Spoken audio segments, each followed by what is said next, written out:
Hello, everyone. Welcome tonight.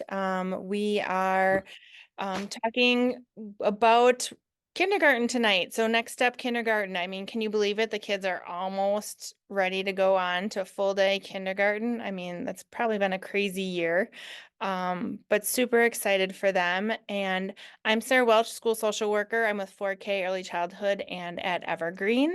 And I'll let Melissa and Katie introduce themselves as well. Okay, I'm Melissa Meyer. I'm a school counselor at Evergreen Elementary. And I'm Caitlin Landerman. I'm a kindergarten teacher at Weston Elementary School. And today we are just talking about some things to do to get ready for kindergarten. It's a big jump going from half day to full days.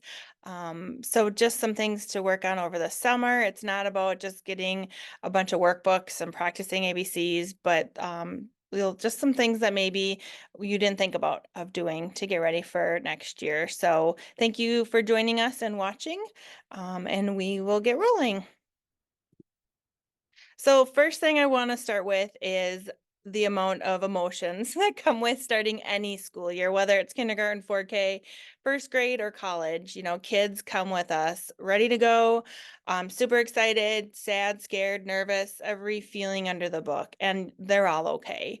I think the biggest thing to remember as a parent when your kid is showing you or telling you how they're feeling is really acknowledging them and then working through that reassurance with them that they can do it and building off of the success each day. I don't know about you, but I had tears walking away the first time because they're getting older and ready to go, but they can do it, and so can you. And the more you seem nervous or worried about it, they're going to feed off of it. So the best thing that you can really do is help preparing them for it to be a great day, and that you're going to see them once the day is over and can't wait to hear all about it. And hopefully it's going to go great. And sometimes it will, and sometimes it won't. So just be prepared for whatever emotion comes with the day and help name it and roll with it. I think sometimes our kids, as they get older, increase anxiety because we don't always kind of help support them through that. So right from day one is setting a great example that they can do it.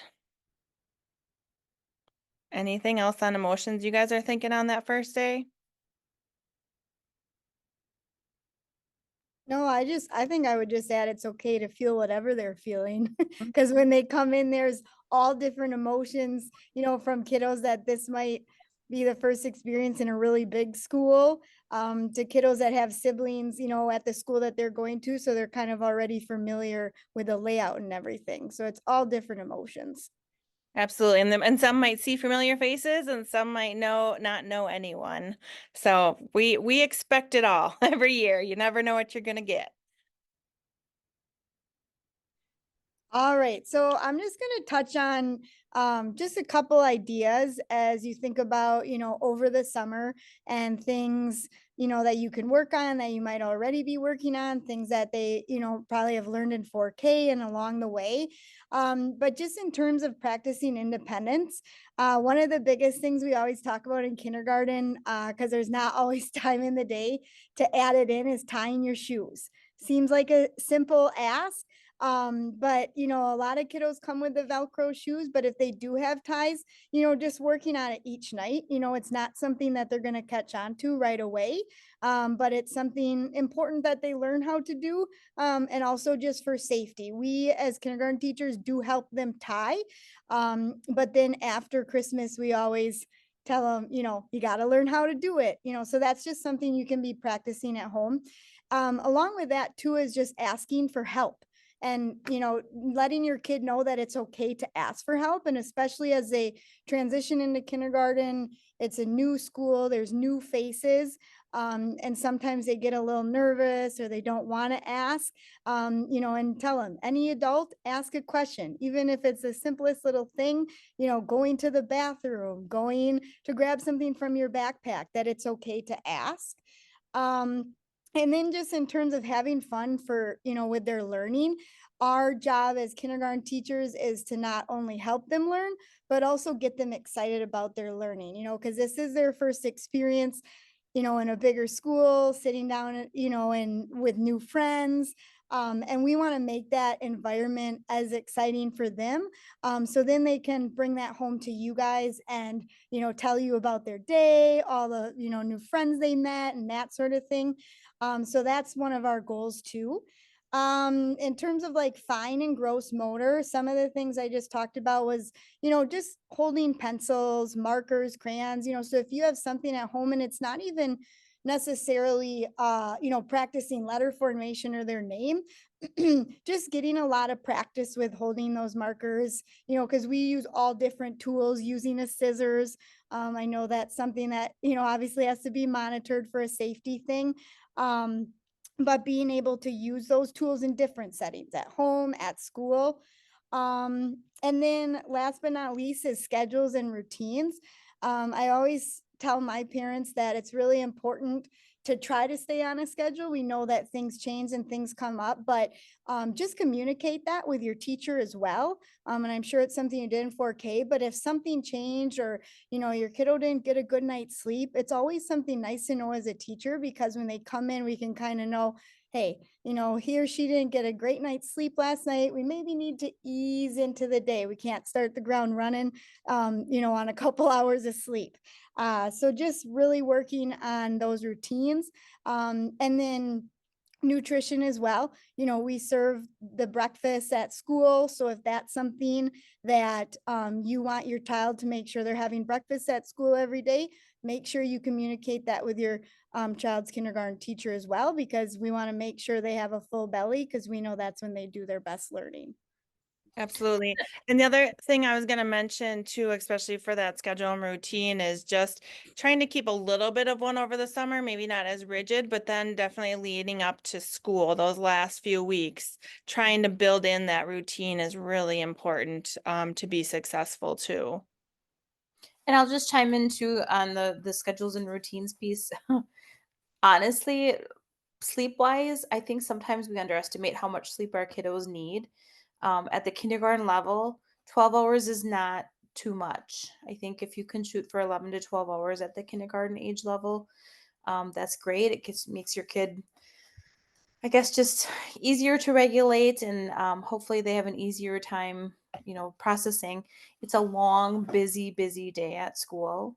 So having them there rested and, as Caitlin said, full bellies, all of those basic needs met, just sets them up for a good day.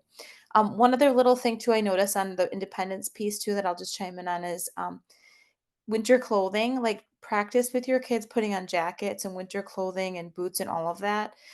You'll have time to ease into that, of course, because we're moving into summer, but that's also one of those pieces that we want them to have lots of practice with. Mm-hmm. And the other thing for the gross motor, sorry, I should go back.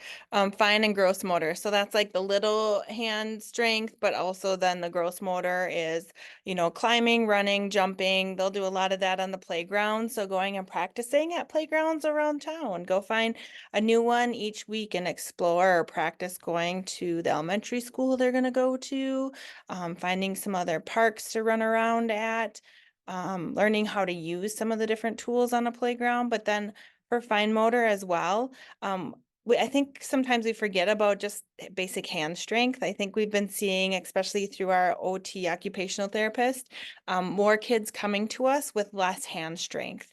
And so when it comes to write, they don't have the endurance to write when it's time to write. And maybe we ask a lot of kindergarten already to practice the writing, but you can do that just even by like Play-Doh or playing with balls or certain fidgets that you can squeeze if you're not really a big Play-Doh fan. I know I hate slime, but sometimes it's good just to practice the squeezing and getting better hand strength. So that will help when it's time for them to write. All right, awesome. And I added this slide again only because, the most important thing is we want your kids to have fun with their learning. We want them coming to school excited. We want them, ready to, talk about those letters, the numbers, writing their name, learning how to read. And not only just at school too, and bringing that home. So one thing, and I'll talk about it a little bit more too, is just the reading at home. And this can be as simple as you pick out a little book before bed and you read a couple pages. I know I'll have a lot of students that'll be like, but I can't read yet.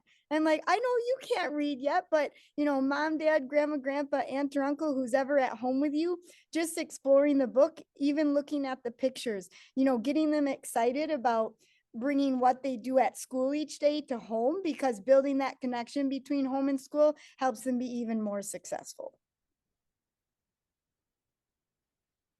All right, and this is funny because I know Melissa touched on this a little bit.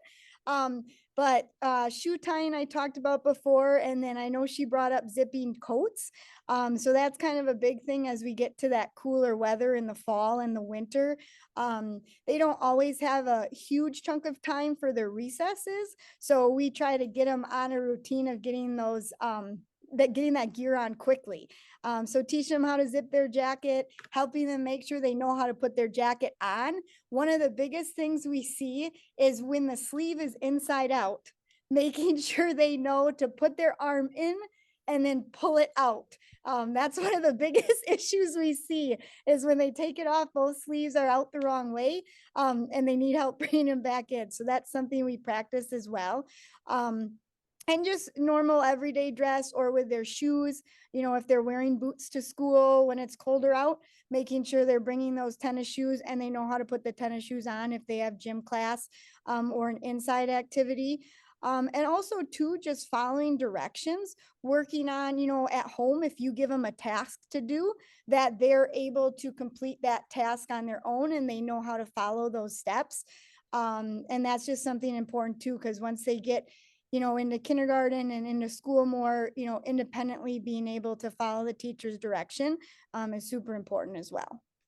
And that's as simple as even, you guys are coloring together and it's, hey, let's clean up our coloring stuff before we move on to the next activity, or, practicing even focusing on one activity before you go to the next piece. We hit that pretty hard in 4K when they get to go to play stations and they play in a certain area for 15 minutes and then they're encouraged to try a different spot to play. And so it's just wanting to help them do things for themselves, and not be as dependent on an adult doing things. Because we know sometimes it's faster if we just do it, but it is not faster if we have to do it and there's more of them than there are of us. So helping them be independent, and then they just feel even better about it too. All right. So just something that you can work on at home. And this is something too that you can get from, I'm sure, from your 4K teachers as well. But just practice letter sheets. You can print them off the internet. Working on letter ID. And this could be as simple as not even necessarily a workbook, but in the community, when you're at the grocery store, and you see a box, your kiddo's favorite box is cereal, pointing out, hey, what letter is this? What letter is that?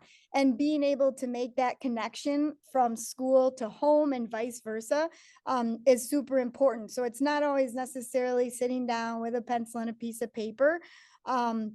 But just working on both that letter ID and that number ID. I've had parents say that they do like a countdown to bedtime, where their child is counting to 100 and then they're going to sleep after that. Just simple things like that, where they're able to get that extra practice, because we have the summer school program where they can kind of do that continuation of their learning. But if your kiddo is going to be at home in the summer at daycare, just providing those opportunities so they're able to take those great things they learned in 4K and carry it over to kindergarten. And again, it's keeping it fun. We don't want them to sit home and just say, okay, now it's time to write our numbers or write our letters. Like maybe write them in sand, or write them with a stick, or write them on a mirror. Or if you're going to do it, like you can make that piece of it fun, make it out of Play-Doh, different letters. Um, but it's just, how do we incorporate that stuff? And sometimes, I don't know, people probably, especially my family, think I'm a little crazy sometimes because I just naturally narrate so much of what I do. So that's another way of kids to learn. It's not, I don't need to ask them questions all the time, but it's like, oh, oh, what was that letter again I was trying to think of? And I'm just kind of talking out loud to myself. And that's another way that kids are learning about different pieces in the world too. So just making it fun as you see things. Let's run around the house and find things that start with a P and or rhyming words, just making it fun to rhyme. So any of that stuff, please, if you do it, make it fun and exciting for them. Make it a game, make it hands-on, running around, things like that. Even when they come home from school in kindergarten, they won't probably have a lot of homework. But if you know they're working on stuff, please try to make that fun as well. So I had to share this video because, I mean, I think everyone feels this, teachers and kids at every level, but especially kindergarten because you're really jumping from a half day to a full day. And kids, they're tired and they come home and so many of them actually just fall asleep when they get home. So this cracks me up and it's just the epitome of kids that first week. I'm cranky, I'm tired, I worked hard at school. Okay? All right, so what? You don't want me to mess with you tonight? No, I'm cranky, I'm tired, I worked hard at school. Why You're not gonna wrestle here in a little bit? Well, maybe. Oh, If I stop getting cranky and tired. I've already got everything fed and watered. I already got the eggs. I did your job because I knew you was tired. I'm tired, I worked hard at school. I get that. I worked hard today too. I don't know why you're so cranky. I worked hard at school. I worked hard at work, but I'm not as cranky as you. We're gonna get our stuff done and we're going to bed early. Yeah, I know. I'm getting a bath tonight. How many of you want your kids to say, I'm getting in the bath tonight? It's not going to be a chore to actually have to make me get in a bath tonight. Isn't it like, do you ever feel that like, I'm just cranky, I'm tired, I need a break? And this kid is telling you he's cranky, he's tired, and he needs a break. But the majority of our kids are just going to be cranky and tired and not tell you that they need a break. So just be prepared for that.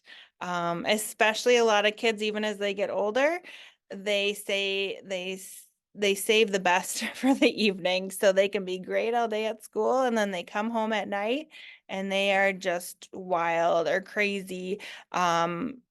But that's because they work so hard all day long and at home is their safe spot to let it go. So don't take that personally. I know it's really hard when you get limited time with them anyways, but that just becomes a little bit of a norm where they work hard and that just tells us how hard you work to get them to that place too. So we appreciate it.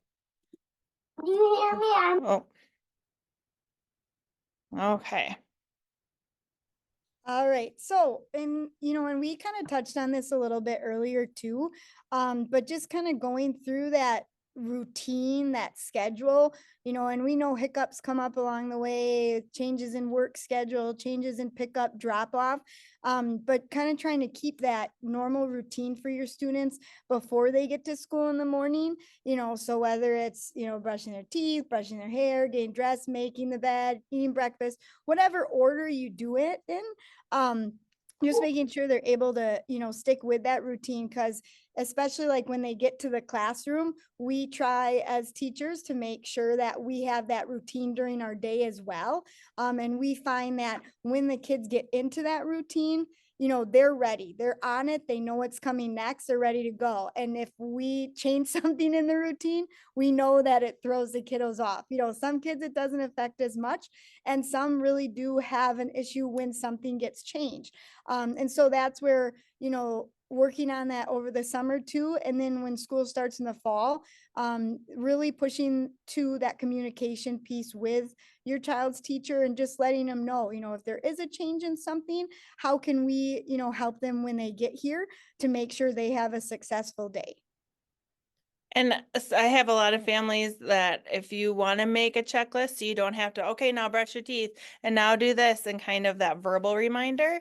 A lot of times pictures with words, so they can visually see what they have to do next. And and if you go back and watch one of our sessions from last week about enforceable statements, I'd love to snuggle with you in bed when you have your tasks done tonight, or you can watch TV or we'll watch TV together when you are ready to go in the morning or something like that. So the more, again, putting that independence on them to get it done, and you can have those helpful reminders. You can find all kinds of those pictures and things online. Otherwise, please reach out and we'd be more than happy to help too. All right. Oops, I apologize. I was on mute at first. So here are just some other things too that you can do at home with your kiddos, whether your kiddo, you just have one or they have siblings, they can work on it together too. But like I touched on before, practice asking for help. That's just super important because we don't want the kiddos when they come to feel like scared or nervous that they can't ask for help. We want them to feel comfortable, whether it's a classroom teacher, it's an associate out at recess, it's somebody in the lunchroom, building those relationships so they feel comfortable asking those questions and being able to verbalize what they need, because we're here to help them.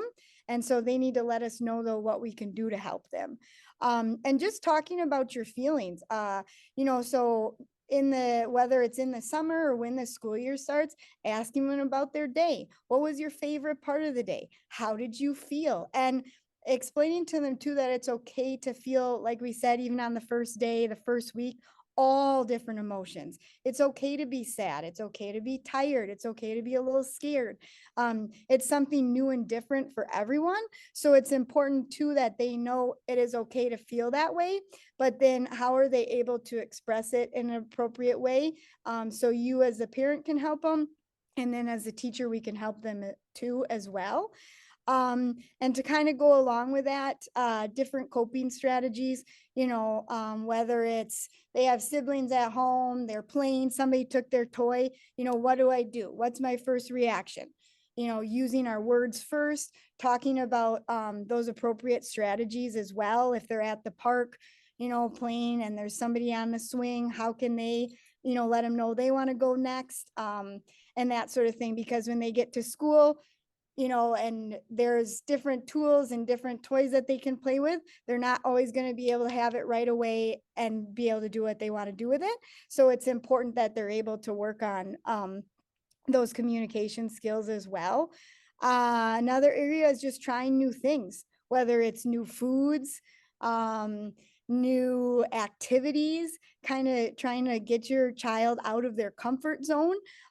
Because during the school day, there's a lot of different activities we do. There's going to be some things that they might be really good at and get right away. There's going to be some things that might be a challenge.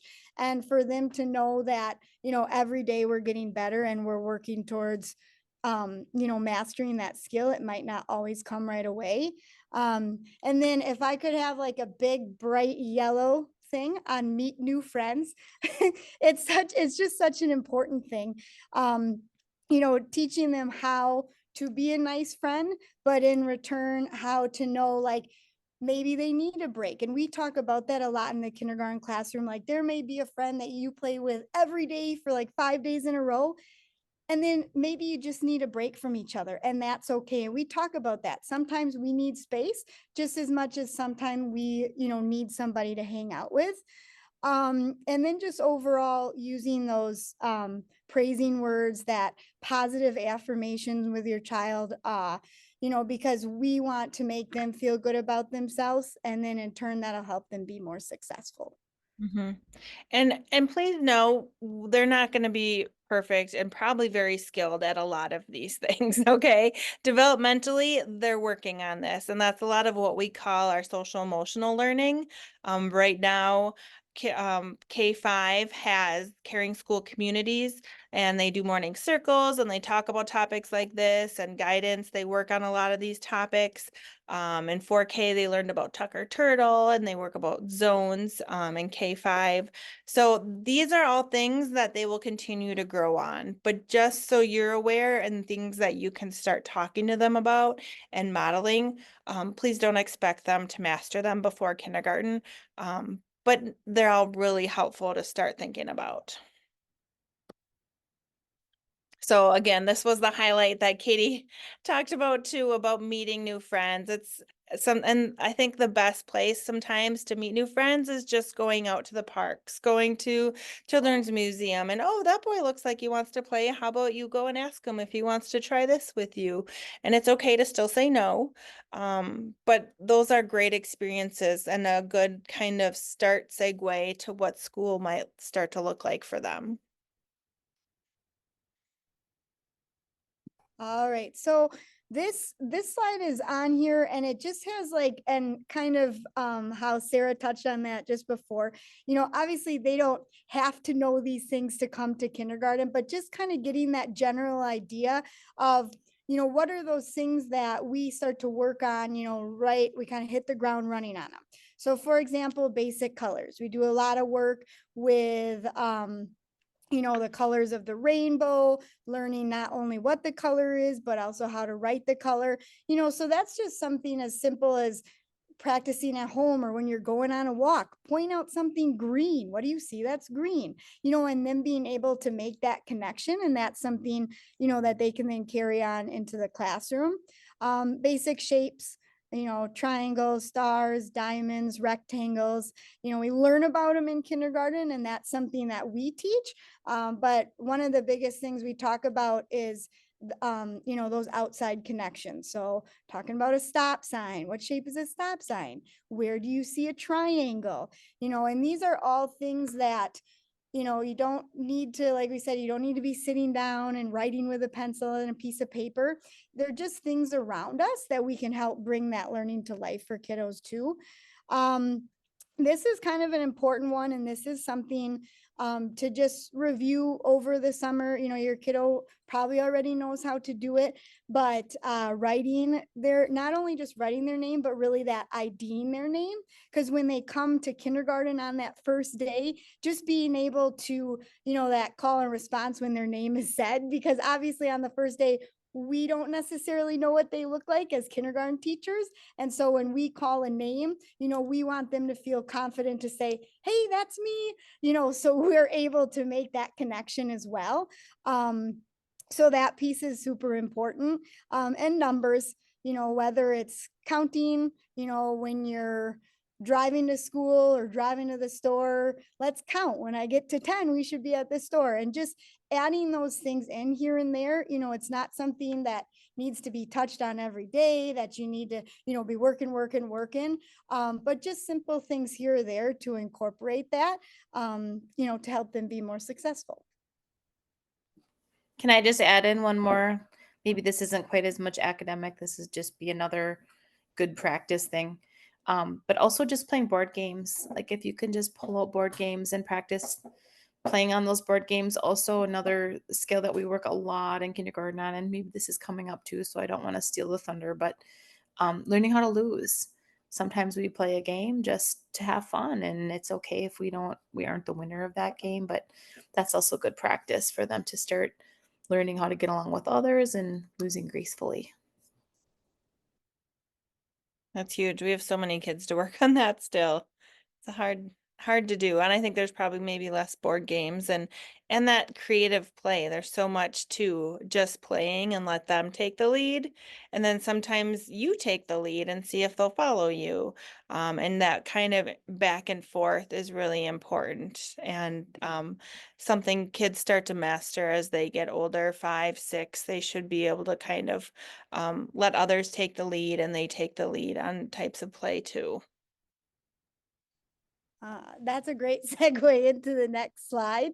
Just talking about that communication piece.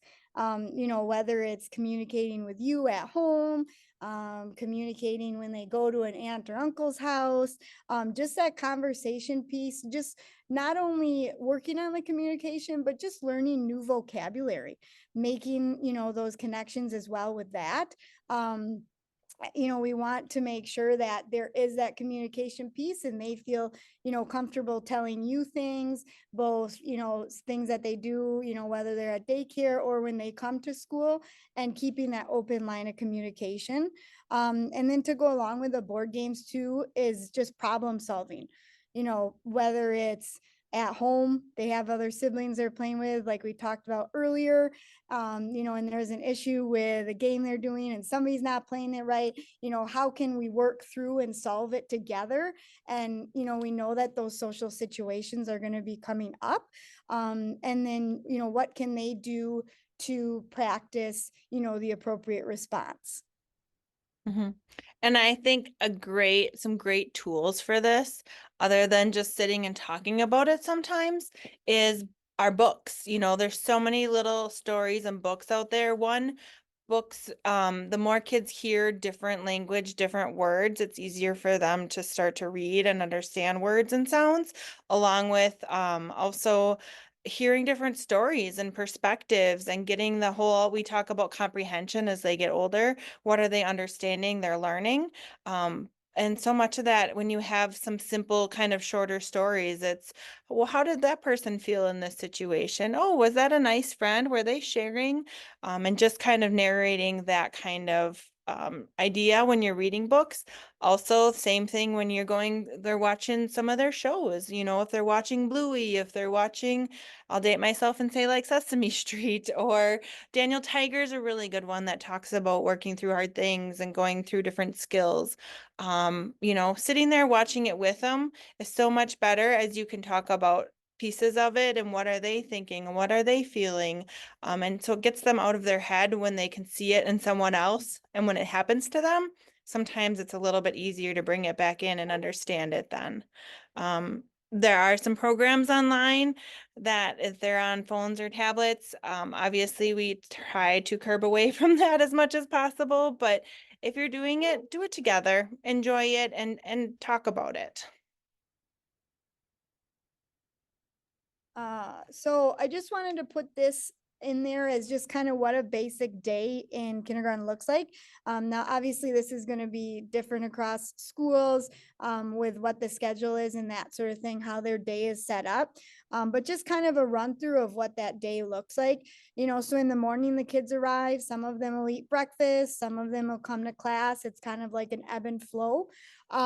We usually start the day with some sort of morning work. You know, so beginning of the year, it may be writing their name, practicing the letter for the day, just kind of getting their brains into the day, and get a jump start on what we're going to be working on. Then we move into some letter work.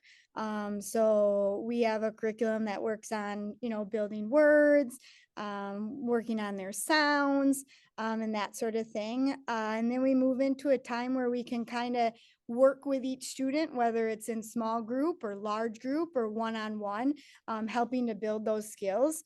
We have one of the favorite parts of the day, recess. We know that all the kids love going to recess because it's a great outlet for them to move their bodies, give a little brain break. We usually, some do reading, some do math. We have that lunch in the recess. And then sometimes their specials are in the morning. So specials could include music, gym, library, guidance. We have a STEAM class. So there's different classes like that where they're able to leave our classroom and go learn from another teacher in the building. Of course, we have to add in another recess there because we know they need that. And then we usually have some sort of a snack at the end of the day and then wrap up before home. You know, and obviously this is going to, like I said, look different at every building. But as a parent, sometimes it's nice to know what that schedule looks like. And two, then you can communicate with your kiddo when they get home and talk about their day, talk about what they learned. And so I think it's common in every building that you would have two 15-minute recess. and then a 30-minute recess after lunch. So that's pretty common, and no matter what building they're going at in our district, we recognize that kids need to move their bodies. And even if it's raining, there's lots of activities they do in the classroom, or if it's too cold, some of them use large spaces in the building and things like that too. The other thing I was gonna have you touch on, Katie, too, was so we are a one-on-one district. So when kids come in, they do get an iPad. And just what does that look like for kindergartners? Like, I know it's different in every classroom and every building, but like we see using that as a tool in the learning process. Yeah, of course. So obviously the iPad is a piece of the puzzle. We don't always want that to be the only piece because we feel that, hands-on learning is just as important, the interaction with peers. So right now within our schools, we use the iPad like across the kindergarten classrooms for iReady, which is just a little tool that they can use to grow their math and reading skills. We usually do it for about 10 to 15 minutes, 3 to 4 days a week. It just kind of depends. And then we also, like in library, our librarian helps them to learn the parts of an iPad, how to navigate the iPad, because not as much in kindergarten, but as they grow older into the upper grades, like third, fourth, fifth, they start to do more presentations and stuff with the iPad. So just becoming more familiar with how to use it. Some teachers as well use an app called Seesaw, which you'll learn about if your child's teacher uses that. And that's a way for our students to show off their learning and show off their hard work. And it's an app where then the parents can kind of see what they did throughout the day. You can communicate with your child's teacher. So there's some different strategies that way that we use the iPads for. Thank you. Oh, and iPads typically stay at school at that level, right? They don't. Yep. iPads stay at school the whole year, and then it's parent choice at the end of the year if they would like to bring it home and keep it for the summer or have it stored at school. Awesome. I know some art teachers do collections as well that are digital. Um, Pieces like that. And then the other thing we didn't put on here, is the connection to school once getting into kindergarten, and building that connection to the teacher, and then the building. There's different family nights and activities that the school typically runs, and the kids usually have a blast bringing in their family to see their school and learn about what they're learning about. There's usually literacy nights or math nights or things, throughout the year that are really fun to go to. And a good way to meet other families and other kids and build those relationships too. Melissa, is there anything you are thinking of at all that we maybe missed? I know one question that sometimes comes up that families will ask me, and honestly, I don't fully know the answer, so maybe Caitlin can help a little bit. I know sometimes parents are asking for contact information of other families or like birthday parties or birthday party invitations. So I don't know, Caitlin, if you want to kind of touch a little bit on what the district policies are and kind of how parents can maneuver that. Yeah, so it can be kind of a tricky one. If you, let's say your child is having a birthday party and they want to invite friends from the class, and you want to bring those cards to school, we always say to parents, it's great to have them labeled with a child's name.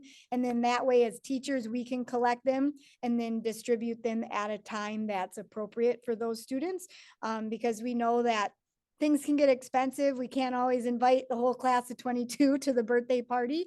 And we want to just make sure that that's done in a way, and obviously kids are excited. They're going to say things. But we try to do it in a more quiet manner so, other students don't see it.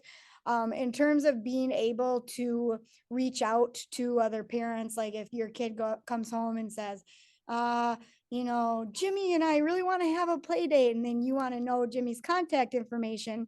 What we can't necessarily share that with you, However, we can, it's gets a little bit tricky, but we can also let, Jimmy's mom know, or dad, that you guys want to get together, and then that's whether it's at a pickup time, or maybe you come to an after school event that you meet each other.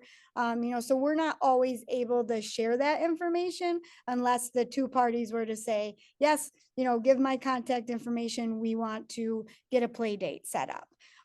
So that there are some different avenues we can go down as well with that, if that's something you want to communicate.